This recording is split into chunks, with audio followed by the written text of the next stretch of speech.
Late क्यों हो गया? ओ मौलाना छोड़ो, वो रात देर से सोया था। क्या कर रहा था भाई? क्या 100-150 रकात नफल पढ़े थे? 15 पारे पढ़े थे कुरान के, जो देर से सोया था। तो अब्बा कह रहा तेरा समझाओ तो। बहुत डांटा रात से, पबजी खेल लिया था। एक और आया गेम, क्या नाम है? Free fire. Free fire, free fire कते मतलब फ्री से मैं समझ गया ये ठलवो लोगों का काम है।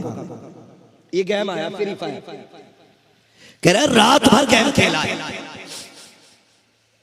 रात भर गेम खेला है। समझाओ तो जरा, ये रात भर खेला है। तो उससे पूछा यार तू जल्दी क्यों नहीं सोता? कहता आंख ही नहीं लगती, अब्बा भी तो 3 बजे तक यूट्यूब चलाते रहते। सोचो, गौर करो, हंसने की बात नहीं, ये सोचने वाली बात। उसने जवाब में क्या बात कही? उसने ये कहा कि अब्बा भी मेरा 3 बजे तक यूट्यूब चलाता रहा। उनके मोबाइल की आवाज की वजह से नींद नहीं आ रही, तो मैंने सोचा गेम ही खेल लूं। तो यहां जिद ये लगी, बेटा कह रहा अब्बा को सुला के सोऊंगा, और अब्बा कह रहा बेटे को सुला के सोऊंगा। नतीजा क्या हुआ? आज है ना आपके पास कसरत से रोजे, आज बनाया ना अल्लाह ने आपको करोड़पति। पुश्ते उठा के देखो तो 3 पुश्तों पहले के लोग अमीरों के खेतों में मजदूरियां करते रहे। और यह भी लाजिम नहीं है कि ये दौलत तेरे मेरे दरवाजे पे दाई नहीं है। ये भी हो सकता है ये कल चली जाए, ये भी हो सकता है ये परसों ना हो। हमने बड़े बड़े अमीरों को तख्त से तख्ते पे आते देखा है। अगर अल्लाह नवाज दे तो नाशुक्री नहीं करनी है, उसका शुक्र अदा करना है। उसका बोले जरा, उसका शुक्र अदा करना है। ये तो किस्मत है, 5 दिन से रोज ऐसा ही माइक मिल गया जिसपे चूरन बेचा जाए। हाँ हजरत, पूरी फेफड़ों की ताकत लग जाती है। तो मेरी बात जरा समझे ऑपरेटर साहब, अगर आवाज बढ़ सकती है। साबिर भाई ने हालांकि बता दिया है कि किस्मत से मशीन में कोई कमी आ गई है, लेकिन अगर बढ़ सकती हो आवाज तो बढ़ा दे, वरना मैं इंशाल्लाह कोशिश करूंगा कि बिना माइक के भी आवाज वहां तक पहुंचे। लेकिन शर्त है कि आपकी आवाज मुझ तक आनी चाहिए। अल्लाह का शुक्र क्या करना चाहिए? अल्लाह का। आप भी बोलने बड़े लोग, कभी कभी ऐसा भी होता है ना, बहुत पैसे वाले लोग कहते नहीं हम मिलाद में बोले, ये हमारी शान के खिलाफ है। अगर ये घमंड किसी के अंदर हो ना, तो अपनी दौलत के कागजात जेब में रख के बैठ। ये किसी छोटे मोटे की महफिल नहीं है, ये उसकी महफिल है। ये अलग बात है, खामोश खड़े रहते हैं, फिर भी जो लोग बड़े हैं वो बड़े रहते हैं। ऐसे असलाफ से मिलता है हमारा शजरा, जिनके कदमों में कई ताज पड़े रहते हैं। यहाँ कोई आका बन के ना बैठे, यहाँ नौकर बनकर बैठे। और आपको मैं एक बात बता दूं, कई बार ना लोग आते कहते अरे यार जैसे गए थे वैसे ही आ गए, क्या फायदा? सुनो, यहाँ जितने छोटे होके आओगे उतने बड़े होके जाओगे, और यहाँ जितने बड़े होके आओगे उतने छोटे होके जाओगे। बड़े का मतलब ये नहीं है कि आपके पास फैक्ट्री है, बड़े का मतलब ये नहीं है आपके पास 4 बिल्डिंगें हैं। बड़े का मतलब ये नहीं है आपके पास ईंटों का भट्टा है। बड़े का मतलब ये नहीं है कि लोग आपको जिम्मेदार कहते हैं। बड़े का मतलब ये नहीं है कि आपको ठेकेदार कहा जाता है। बड़े का मतलब ये नहीं है आपको प्रधान कहा जाता है। बड़े का मतलब ये नहीं है आपको मुखिया कहा जाता है। बड़े का मतलब ये है कि तेरे घर में बनने वाली बेटी कनीज़े फातिमा ज़हरा कही जाए। बड़े का मतलब ये होता है तेरे दर पे पढ़ने वाला बेटा हैदर कर्रार का नौकर कहा जाए। बड़े का मतलब ये होता है कि जब तेरा जनाजा चले तो कोई मुखिया का जनाजा ना कहे, प्रधान का जनाजा ना कहे। बड़े का मतलब ये होता है कि लोग तेरे जनाजे को देखे और दौड़ के कंधा लगाए और ये कहे चलो वो मुखिया का नहीं, मुस्तफा के वफादार का जनाजा गुजर के जा रहा। ये बड़े का मतलब होता है, लेकिन हमने बड़े का मतलब ही गलत समझा। मैं अपनी जमात के उलमा से गुजारिश करूंगा, मैं उम्मीद रखता हूं कि आपका तवक्कुल सिर्फ अल्लाह पे होगा, लेकिन फिर भी एहतियात के तौर पे कहना चाहता हूं, अमीर अगर जबरदस्ती भी चाय पिलाए तो बचना, गरीब एक बार प्यार से कह दे तो चाय न छोड़ना, ताकि दुनिया को यह पता चल जाए कि हुजूर भी गरीबों का ख्याल रखते थे, ये जमात भी गरीबों का ख्याल रखती है। कई बार कई पैसे वाले उलमा को अपने बाप की प्रॉपर्टी समझते हैं। एक अमीर के फोन पे अगर गरीब फातिहा पढ़ने नहीं जाए ना तो लोग निकालो इसे, मेरे अब्बा के बीच में नहीं आता, निकालो मस्जिद से। और ना कर यार, अब्बा के बीच में कि फातिहा तू कर, जायदाद तो तुझे खाएगी। ये नहीं आते तो इनका जुर्म नहीं है, ये आ जाते तो इनका एहसान है, ये आ जाते तो एहसान है, ना आने पे जुर्म नहीं। तो कई बार क्या सोचते, हटा यार, बुला लूंगा जिसे चाहूंगा अलग से ना, ये कभी ना कर। और दौलत पे अकड़ने की जरूरत नहीं, अल्लाह जितना दे उतना ज्यादा झुका करो, जितना दे उतना ज्यादा झुका करो। इसलिए कि रब फरमाता अगर तुम मेरा शुक्र अदा करोगे मैं तुम्हें नेमतों में इजाफा करता जाऊंगा, है ना, लाइन शक्कर तुम लाज़ीदन्नकुम, अगर तुम मेरा शुक्रिया अदा करोगे तो मैं अपनी नेमतों में इजाफा करता चला जाऊंगा। और अगर तुमने नाफरमानी की, नाशुक्री की, तो फिर मेरा अजाब बड़ा सख्त है, अजाब बड़ा सख्त। ओ भाई, मुश्किल ये नहीं है कि जमाना दुश्मन हो गया, इससे भी मुश्किल काम है नेमतों का रूठ जाना। गर्दन पे तलवार है ना तो इतना मुश्किल नहीं, गले में फांसी का फंदा है तब भी मुश्किल नहीं, मुश्किल है जिए जाना और बिना नेमतों के जिए जाना। ये सबसे बड़ा मुश्किल काम। अल्लाह दे तो झुकेंगे, रुकेंगे नहीं, झुकेंगे, अकड़ेंगे नहीं, उसकी बारगाह रो के दिखाएंगे। वो इतना दे रहा, मैं माजरत के साथ कहता हूं, मेरे भी तो चार हाथ हैं, इनके भी चार हाथ हैं, चार हाथ पैर है, मेरे भी चार हाथ पैर है, दो आंखें इनकी दो मेरी है। मैं हिंदुस्तान पे सफर कर रहा हूं तो मैंने कौन से ऐसे सजदे किए थे जो उसने इतने नवाज दिए, कौन सी मैंने इबादत की थी जो उसने इतना नवाजा? क्या मैं इनसे ज्यादा अल्लाह की इबादत करता हूं? मैं खुद कभी कभी सोचता हूं मालिक जो भी तूने दिया है ना, ये मेरी औकात से ज्यादा दिया है, औकात से ज्यादा दिया है, वरना मुश्किल बात होती है। बुरा मत मानिए, आज की महफिल का जो उन्वान है ना, नामूस रिसालत। नामूस रिसालत का मतलब सर काटना नहीं होता है, उनके नाम पे सर कटाना भी होता है। ये नामूस रिसालत का मतलब, सर काटना ही नामूस रिसालत नहीं, सर कटाना भी नामूस रिसालत है। आप कहें कैसे? तो वो डॉक्टर इकबाल का एक शेर, उसने यूसुफ पे कटी मिस्र में अंगुश्ते जना, सर कटाते हैं तेरे नाम पे मर्दाने अरब। ये बहुत गौर से मेरी बात समझिएगा, सर काटना ही नामूस रिसालत नहीं, कटाना भी नामूस रिसालत होता है। अब सर कटाना बड़ी बात, गौर कीजिएगा, सर कटाना बड़ी बात, उससे पहले नीचे सोचिएगा। सर कटाना बड़ी बात है, महबूब को राजी रखना ये उससे पहली बात है। नामूस रिसालत के तहफ़्फ़ुज़ का एक हिस्सा ये भी है कि हम अपने रसूल को राजी करने की कोशिश करें, हमारी वजह से हमारे नबी के दामन पे कोई उंगली ना उठाए, ये भी तहफ़्फ़ुज़ नामूस रिसालत। हमारी वजह से कोई इस्लाम को कुछ ना कहे, ये भी तहफ़्फ़ुज़ नामूस रिसालत। मुझे इस पे बात नहीं करनी है कि कौन क्या भौंक रहा है, हम इतना जानते हैं जिस बर्तन में जो होता है वही निकलता है,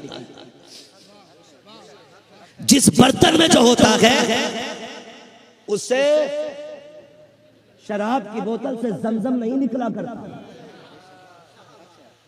ये याद रखिए। और हमें उम्मीद भी नहीं है कि किसी शराब खाने से जमजम मिले। जमजम ही अगर लेना है तो फिर मक्के जाना पड़ेगा। मुझे इससे मसला नहीं, मैं उनके बारे में कोई बात नहीं कहना चाहता जो भौंक रहे, जो बोल रहे। तो मैंने कहा जिस बर्तन में जो होता है उससे वही निकलता है। हम हुजूर के गुलाम हैं। किसके गुलाम हैं? जोर से, किसके गुलाम हैं? सारे बोलो किसके गुलाम हैं? सारे बोले छोटे बड़े, किसके गुलाम हैं? हुजूर के गुलाम। हमारे मुंह से वो निकलेगा जो आमिना के लाल ने सिखाया है, वो निकलेगा हमारे मुंह से जो हमारे नबी ने सिखाया है, जो हमारे मजहब ने सिखाया है, जो हमारे रब ने हमें बताया है। हमें सबसे पहली ये कोशिश करनी है कि मेरी वजह से हमारे दीन पे उंगली नहीं उठनी चाहिए। समझ गए इतनी बात? अगर आप ये सोच के बैठे हो कि मौलवी रोला करेगा और हुल्ला करेगा, हमें उछल के नारे लगाने, कूद के नारे लगाने, तो घर चले जाइए। मैं यहाँ शोर शराबा करने नहीं, तुम्हारा मूड बनाने नहीं आया, मैं अपनी तकदीर बनाने आया हूं। तुम क्या चाहते हो मुझे इससे मतलब नहीं, बस ये सोचता हूं मदीने वाला क्या चाहता है। आप रूठे तो रूठे, हुजूर ना रूठे। ये सबसे ज्यादा अहम बात मैं आपसे कर रहा हूं। पहला काम तो ये कि सारे कोशिश करेंगे हुजूर को राजी करेंगे, इंशाअल्लाह करेंगे इंशाअल्लाह, और जोर से। मैं उम्मीद करता हूं अल्लाह के फजल से यहाँ कोई शराबी नहीं होगा। इस इलाके में पीते तो नहीं है? चलती है इधर भी? पीते तो नहीं है भाई लोग? आपकी बात नहीं कर रहा हूं, मैं जानता हूं उनकी महफिल में गंदे नहीं आ सकते। अच्छी महफिल है तो अच्छे ही आए होंगे। लोग पीते तो नहीं है इधर? पूरा एरिया साफ है, अल्लाह साफ रखे। लेकिन अगली बात करूं, बुरा मत मानना, कभी कभी हमारे रवैयों की बुनियाद पे लोग इस्लाम पे उंगली उठाते हैं। मिसाल के तौर पे कभी कभी या इम्मा हजरात बैठे हैं, अक्सर ये शिकायत आती रहती है मस्जिद में से जूते चुर गए, होता है नहीं? मार देते नहीं जुम्मे जुम्मे हाथ।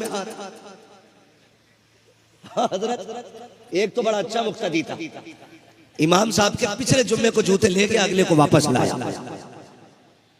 इमाम साहब थे, उन्होंने कही नहीं किसी से, उन्होंने कहा यार ये बता लेके क्यों गया था? कहने लगा ससुराल जाना था, 3 दिन लग गए, शादी थी इसलिए आने में देर हो गई। ये अखबार नहीं है, ये चटकुला नहीं है, ये इन कानों की सुनी हुई डायरेक्ट बात है, बता रहा हूं। लेकिन हैरत कब होती है? जब जूता चुरे और ऐलान हो, कोई प्रधान का जूता पहन गया भाई, एक बार देख लियो नीचे को। हम तो एक बात जानते हैं, पैर ना पैर इतने हसास होते हैं कि किसी दूसरे के 1 नंबर का जूता सेम हो, सेम मार्केट का सेम जूता सेम नंबर का हो, दूसरे के में डालो तो पैर खुद बता देता ये अपना नहीं है। होता है कि नहीं है? ये घर तक पहन गया, पता ही नहीं चला।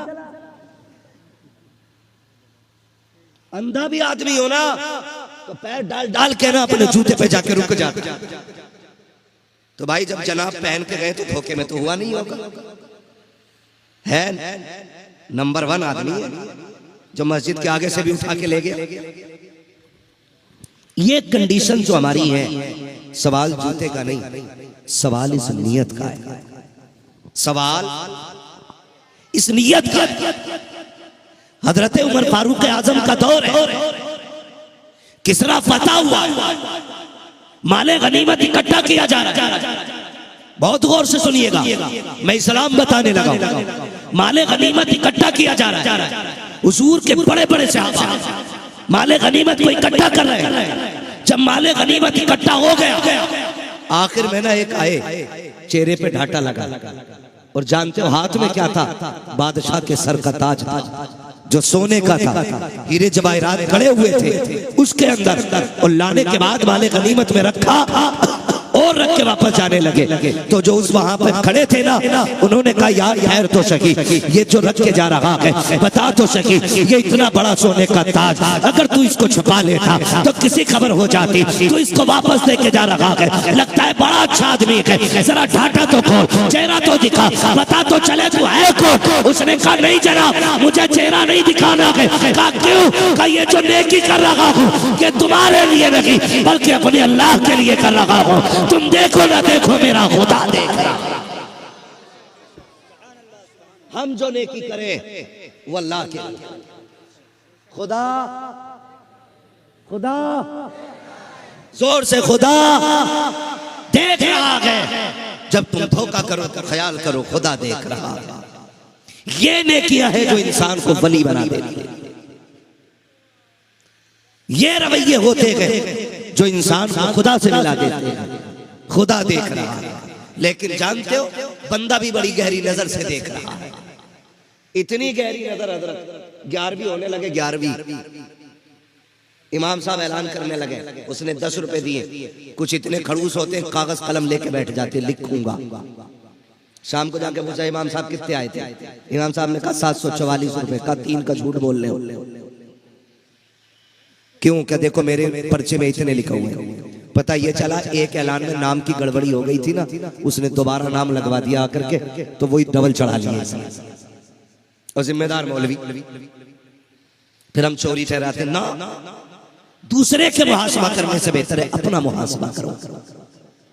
अपने आप को जज करें, आप खुद को खड़ा करें आईने के आगे और पूछे क्या हम ही हैं जिनके लिए हुजूर रातों को रोते रहे? हम ही हैं जिनके लिए मुस्तफा ने रातों रात रोक करके गुजारी? हम सही चल रहे हैं, हमारे कदम दुरुस्त है, हमारे रवैये अच्छे हैं? कभी पूछ अपने आप से, खुदा की कसम जब अपने आप को खड़ा करके आईने के आगे सवाल करोगे तो तुम्हारा वजूद खुद तुमसे कहेगा वो जो जन्नत की जमानत दे के गया था ऐसा तो मुझ में कुछ भी नहीं है। वो जो जन्नत की कह के गया था ऐसा तो मुझ में कुछ भी नहीं है। तुम्हें पता है जन्नत इतनी सस्ती भी नहीं है कि एक रात में कोई जन्नत बांट के चला जाए। और तुम्हें खुदा का वास्ता अगर जन्नती लोग देखने गए तो चलो हुजूर की चौखट में लेके चलो। देखो वो कैसे कैसे लोग थे। आज दीन के लिए जरूरत पड़ जाती है, लोग मस्जिदें छोड़ के भाग जाते हैं। दीन की बात आ जाती है, लोग कान दबा के निकल जाते हैं। मैं पूछना चाहता हूँ जो दीन के लिए 2 रुपए देते हुए घबराता है वो हुजूर के लिए सर कैसे दे सकता है? ये बात समझ में नहीं आती है। अगर सर देने का दावा है तो उससे पहले, सर देने से पहले ये सच्चाई साबित करो कि हम सिर्फ सर देने वाले नहीं, हम नबी को दिल देने वाले लोग।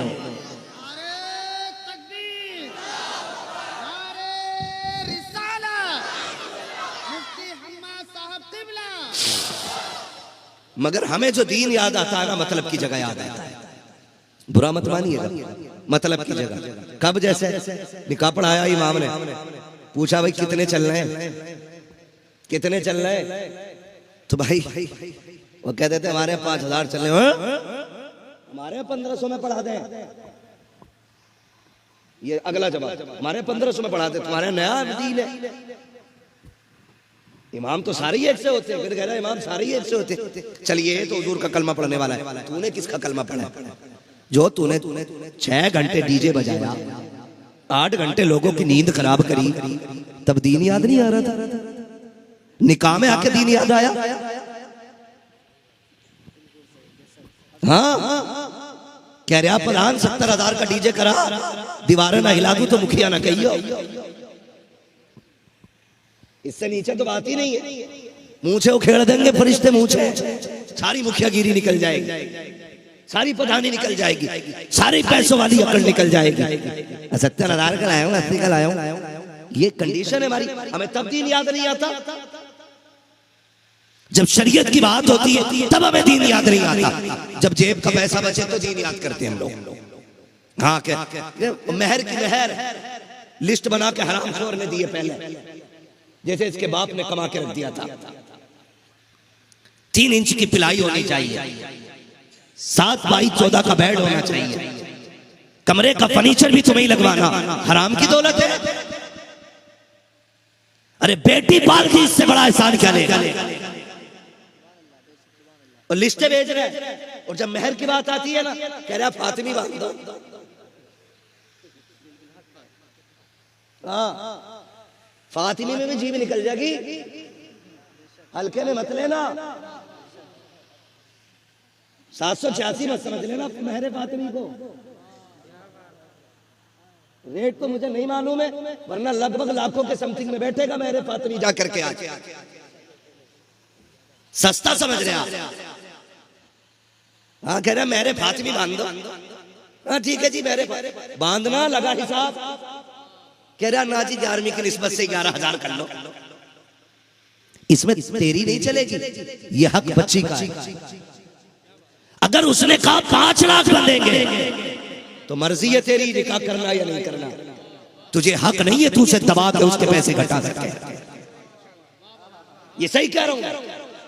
जब तुम जहेज की बात करते हो तो बुलेट मुंह मांगी लेते हो, बोलेरो मुंह मांगी लेते हो, बारात का खाना बोटी का साइज देख के लेते हो, नाश्ता पहले लेते हो, खाने इतने महंगे कर दिए कि बाप पूरी जिंदगी एक बेटी की बारात में खर्च कर देता है, तब जाके किसी की बेटी को सुख से जाके किसी का बिस्तर में असर होता है। उस वक्त तुम्हें दीन याद नहीं आता है जब इसी बेटी के मेहर की बात होती है, औकात से घुटनों पे आ जाता है और कहता 11 बांधे जाएगी, बेटा दे नहीं पाएगा। आज तुझे औकात नजर आ रही है। मैं तो ये कहता हूँ जितना शादियों में खर्चा हो उतना मेहर बांधो। फिर किसी की माँ ने दूध नहीं पिलाया है, ना ये डिमांड करेंगे, ना ये बेटी के बाप के ऊपर बोझ बन के दिखेंगे।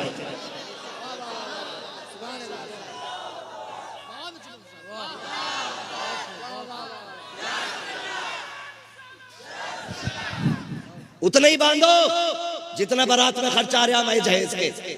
हम देखें फिर कौन बुलेट मांगेगा, फिर हम नहीं जानिए कोई बोलेरो मांग ले। औकात में आ जाएंगे एक दिन में, कहते चल बारात तेरी, बेटा तेरा, खर्चा तेरी मर्जी का, बेटी मेरी है, महर उसकी मर्जी का रहेगा। और यहाँ का उसका कोई मौलवी रोकेगा नहीं, कोई मुफ्ती कम नहीं कर सकता, चलन रिवाज नहीं। बच्ची शरीफ है ना, 10 लाख भी मांगेगी तो घुटने टेक के देने पड़ेंगे। हाँ देने पड़ेंगे। तो महर इस हिसाब के रखो।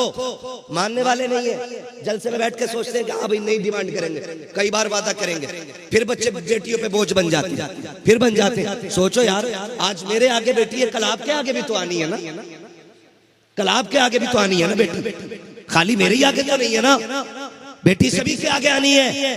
इसलिए खुदारा ये फसाद खत्म कर दो। अगर तुमने ये खत्म नहीं किया ना तो कोई नहीं रोक पाएगा तुम्हारी बेटियों को गैरों के बिस्तर में जाने से।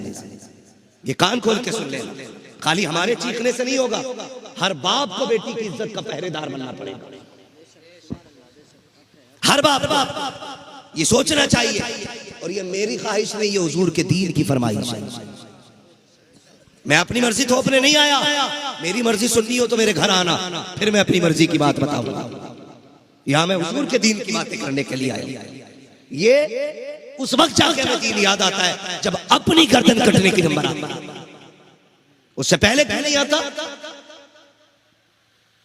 सोचे जरा हमारे रवैये, कई बेटियां आज भी सुसाइड कर रही हैं, कई बापों ने आज भी जहर खाया है।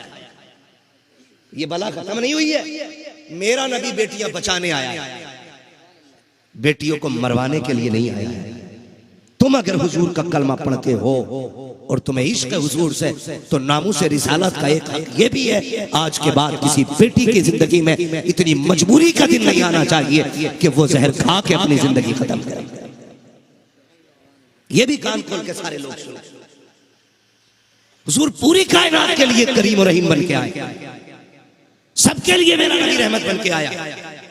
हाँ हुजूर आए हैं तब सबकी बेटियां बची हैं, हुजूर आए तब सबकी माओं को वकार मिला है, क्योंकि उन्होंने आके कहा था माँ के कदमों के नीचे जन्नत है। उनके इस फरमान की बरकत देखो, आज बेटा 60 साल का भी है ना और अम्मा थप्पड़ मार दे तो बेटा यूं खड़ा। क्यों कमजोर है माँ से? ना माँ ज्यादा ताकतवर है? ना फिर हाथ क्यों नहीं उठाता? कर रब ने माँ के कदमों के नीचे जन्नत रख दी है। महबूब ने फरमाया माँ के कदमों के नीचे जन्नत है। अब बेटे की औकात नहीं है वो माँ की तरफ हाथ बढ़ा सके। एक फरमान ने पूरा निजाम बदल दिया, पूरा निजाम बदल दिया। आज हमें सोचने की जरूरत है, आज हमें सोचने की जरूरत है। खुदारा बदले रवैये अपने, बदले तरीके अपने, और हुजूर की सीरत को हम अपनी नस्लों के दरमियान पहुंचाएं। ये सबसे ज्यादा जरूरी काम, हुजूर की सीरत को हम करें। बेटियां हैं नाजुक होती हैं, किसी की बेटी को जहेज की वजह से न छोड़ना, किसी की बेटी को दौलत की वजह से न छोड़ना। जिसने बेटी दे दी उसने सब कुछ दे दिया, उसने सब कुछ दे दिया। मैं अगर बात करूं कि कोई है जो अपनी 5 साल की बेटी 10 लाख में बेच दे, बेच सकता है कोई? बोलो भाई, मैं तो 20 में भी नहीं बेचूंगा अपनी बेटी को, 1 करोड़ में भी नहीं बेच सकता। कोई भी नहीं बेचेगा। क्यों? क्योंकि बेटी होती इतनी प्यारी है। अगर बाप थक के आए ना और बेटी दौड़ के उंगली पकड़ ले हजरत, तो हमारे 10 दिन के सफर की थकन 2 मिनट में उतर जाया करती है। यार बाप बेटी की, मैं बेटों का मुखालिफ नहीं। अल्लाह हर बाप को एक चिराग भी दे जिससे नस्ल भी चले और बुढ़ापे का भी सहारा बने। ये बोझ नहीं, लेकिन समझाना चाहता हूं, खुदारा हमने इन बेटियों का जीना मुश्किल कर दिया। और इतना मुश्किल, अल्लाह की पनाह, इतना मुश्किल कि बाप 7 बेटियां पालने में इतना बूढ़ा नहीं होता जितना एक बेटी को रुखसत करने में बूढ़ा हो जाता है। क्यों? सिर्फ इसलिए कि 4 आदमियों में इज्जत है। बारात थोड़ी भारी होनी चाहिए। बारात ले जाने वालों को देखा है मैंने, देखा कभी कभी गांव में रहने मिल जाता है नसीब से कभी कभी घर, तो जिसके बेटे की बारात जाती 4 बार आके यार चलो ना यार, चलो ना यार, ये 2 गाड़ी खाली रह गई यार, बैठो ना जरा, अपनी भी इज्जत है। 100-150 ज्यादा चले जाएंगे ना, पता चलेगा मुखिया आया ना। कर यार, उससे पूछना उसने 50 बच्चों के खाने का इंतजाम कैसे किया। वलीमे के नाम पे मैया मर जाती है, कह रहा ना मैं तो गरीबों को ही खिलाऊंगा। 3 फकीर गिन लेगा, 2 मौलवी गिन लेगा, 2 तालिबे इल्म, कह रहा जी हो गई सुन्नत अदा। और बारात में कह रहा बोटी साइज की होनी चाहिए, हड्डी ना मिल डोंगे में। क्यों? क्योंकि वो पराए घर की रोटी है, इसे पकी पकाई मिल रही है। और जब अपने घर की जाती है ना वलीमे में, अरे कैसे गिर गया, ये कहता ये शोरबा कैसे गिर गया, शोरबे का हिसाब लेता है। लेकिन जब बराती बन के किसी के घर पे जाता है ना, तो बगल में बैग दबाने के बाद यूं हाथ रख के पूछता फिर रहा, हाँ भाई शोरबा ठीक है ना, मिर्च तो ज्यादा नहीं है, मसाला तो कम नहीं है, हल्दी तो तेज नहीं हो गई। मैं कहता हूँ गैरत कर, तुझे गैरत क्यों नहीं आती? तू लोगों से मजे पूछता फिर रहा है, टेस्ट पता कर रहा है, शायद से पूछ रहा है। खुदा की कसम, वो देख कोने में बेटी का बाप खड़ा है, वो देख उधर तन्हाई में इस बेटी की माँ सुबह रखी है, वो देख आज दुनिया ने नए कपड़े पहने गए, लेकिन इस भाई के बहन के भाई को आज भी नया जोड़ा मैसर नहीं हो सका है। इसके भाई ने आज भी नए कपड़े नहीं पहने गए। जरा सोच तो सकी, तू सबसे पूछ रहा है बता कितने का है, बता कैसा है, जरा सोच तो सकी। आज का मेजबान ये था, कपड़े इसके अच्छे होते, लिबास इसका अच्छा होता, लेकिन हुआ क्या है, ये सब खाने वाले नए कपड़े पहन के आए हैं और खिलाने वालों के कपड़ों पे धब्बे लगे हैं। जरा सोच तो सकी, तब तुझे पता चलेगा। वो कोने में देख बाप खड़ा होकर कहता है, अल्लाह आज लाज रख लेना, रोटी कम न पड़ जाए, रोटी कम न पड़ जाए। अगर रोटी कम पड़ गई पूरी जिंदगी मेरी बेटी को ताने मिलेंगे। अगर रोटी कम पड़ गई मेरी बेटी समाज को मुंह नहीं दिखा पाएगी। और तुम्हें खुदा का वास्ता खाने की कमी न पूछा कर, बल्कि लड़की वाले के पास खड़ा हो, कंधे पे हाथ रख के दिल थोड़ा न कर। अब तक ये तेरी बेटी थी, आज से ये मेरी बेटी बनी।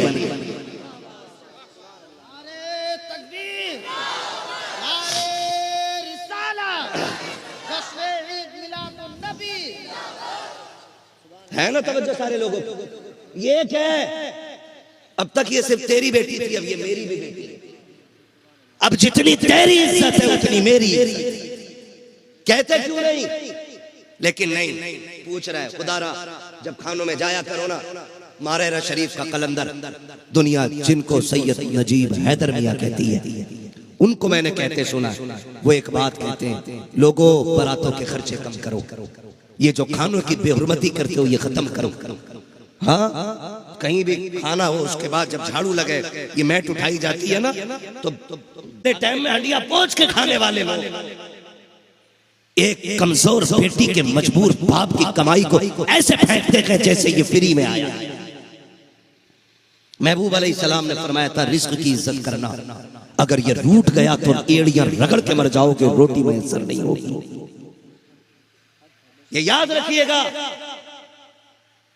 जिस कौम का खाना कूड़े पे पड़ता हो और गरीब एक वक्त के खाने को तरसते हो, उस कौम को हक नहीं है वो तरक्की की बात, वो कामयाबी की बातें करे। कामयाब तब होगे जब तुम्हारे पड़ोस में कोई भूखा नहीं सोएगा। ये सबसे बड़ी कामयाबी है। अगर तुमने पड़ोस की भूख बांट ली तो समझ लेना तुम बड़े हो गए। और अगर तुम मुर्गे खा के सो रहे हो और तुम्हारा पड़ोस का अपने बच्चों को चटनी भी गीली करके खिला रहा है तो समझ लेना तुम बड़े नहीं हुए हो, तुम छोटे हो गए हो। किरदार सबसे बड़ी दौलत है। माफ कीजिएगा खुदा का वास्ता, आज जानते हो घर में बोटी खा के निकलता ना तो यूं तीली डालता, जबकि दाढ़ में कुछ नहीं अटका है,